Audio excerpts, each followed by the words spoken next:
It was supposed to be a relaxing Sunday.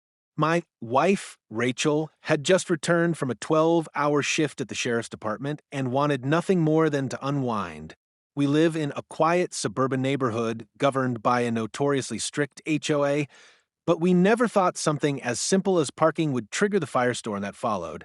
Rachel pulled into the spot, right in front of our home, one of the few visitor spaces on the block, and fully permitted under HOA rules. I was inside heating up leftovers when I heard a loud knock at the door. I opened it to find Karen from across the street, her arms crossed and face flushed with righteous indignation. "You can't park there," she barked. "That's reserved for guests, not homeowners." I tried to explain that Rachel had every right to park there, especially after a long shift, but Karen cut me off. "I've already called security.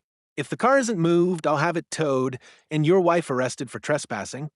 That last part made me laugh, until I realized she was dead serious. I calmly told Karen she was making a mistake.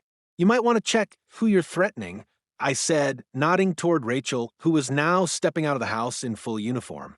Karen's eyes widened as Rachel adjusted her sheriff's badge and approached. Karen stammered, You can't intimidate me with that costume. I'll still report you."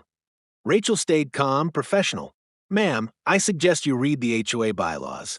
I'm parked legally and there's no basis for a report or a tow. But if you continue making false claims or threats, you could be in legal trouble." Karen's bravado deflated. Her voice softened, muttering something about misunderstanding and how rules are rules.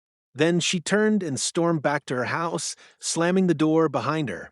Later that day, the HOA president called to apologize after reviewing security footage and the regulations. He admitted Rachel had done nothing wrong and that Karen had overstepped her authority again. Apparently, we weren't her first victims. As for Rachel, she handled it with grace.